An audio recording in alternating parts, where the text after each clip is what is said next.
안녕하세요. 광화문 이코실 최이코입니다. 바야흐로 천고마비의 계절과 함께 글로벌 저금리 시대가 도래하고 있습니다.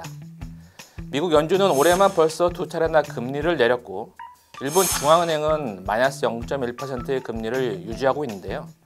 유럽 중앙은행도 이미 마이너스 금리인 상황에서 경기가 또 침체될 기미를 보이자 다시 한번 양적 완화 카드를 꺼내겠다는 입장을 밝혔습니다. 여기에 한국은행은 나도 질 수 없다면서 금리 인하의 칼을 빼들었는데요. 매번 미국의 통화 정책을 뒤에서 따라가는 모습만 보이다가 지난 7월에는 미국에 앞서 선제적인 금리 인하를 단행하면서 그야말로 서프라이즈한 금융통화위원회를 연출하기도 했습니다. 하지만 진짜 중요한 점은 한국은행이 앞으로 통화정책 스탠스를 어떻게 취할 것인가에 있다고 할 수 있습니다. 글로벌 통화 환경이라는 큰 틀에서 보면 일단 미국 연준은 금리 인하 스탠스로 돌아선 것이 분명해 보이고 시장도 여기에 대해 큰 의심은 없어 보입니다. 최근 CNBC 보도나 글로벌 투자은행인 모건 스탠리도 미 연준의 금리 인하 기조에 대한 공통적인 견해를 내놓고 있는데요. 현재 1.75에서 2%인 미국의 기준금리가 올해는 물론 내년까지도 꾸준히 인하 태클을 타서 결국 제로 금리 수준까지 낮아진다는 것입니다. 하지만 이렇게 파격적인 미국의 금리 인하 기조에 한국은행이 무작정 따라갈 수만도 없는 노릇입니다. 그 이유는 무엇보다도 현재 우리나라가 부동산 시장의 과열을 누그러뜨리고 언제 터질지 모르는 가계부채를 근근히 억제 중인 상황이라는 데 있습니다.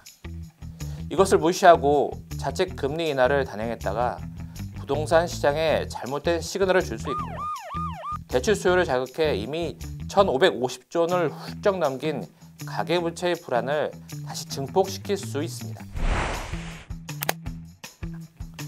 더구나 미중 무역 분쟁의 여파와 세계기업 부진으로 기업의 투자 심리까지 이미 얼어붙은지라 추가적으로 금리를 인하한다고 해서 투자가 과연 늘어날 수 있는가라는 점을 고려하면 금리 인하가 가져올 경기 부양 효과는 예상보다 미미할 수 있다는 것도 또 다른 함정입니다.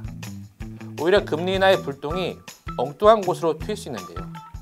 부채 이자도 갚지 못하는 이른바 좀비 기업들을 양산시킨다는 경고 섞인 지적이 바로 그것입니다.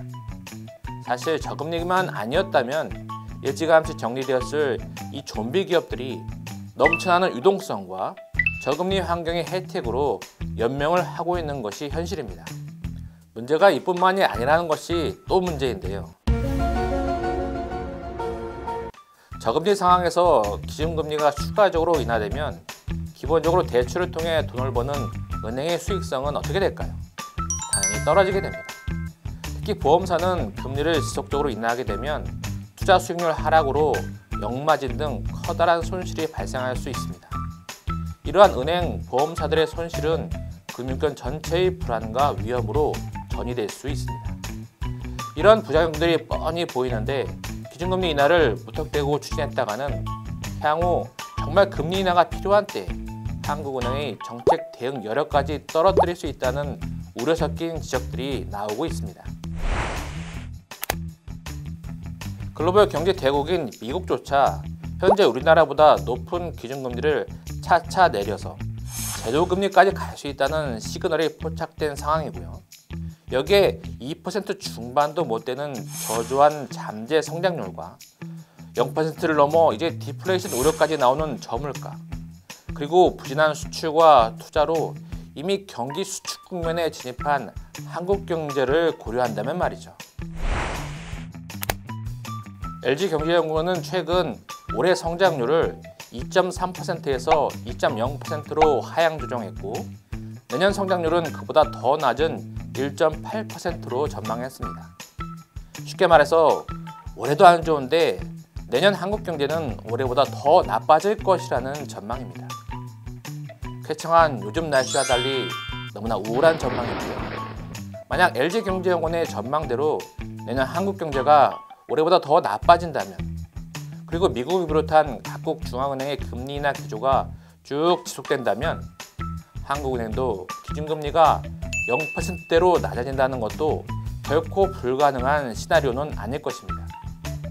올해 딱 2번 남은 한국은행의 통화정책 회의를 유심히 지켜봐야겠습니다. 이상 최이코였습니다. 감사합니다.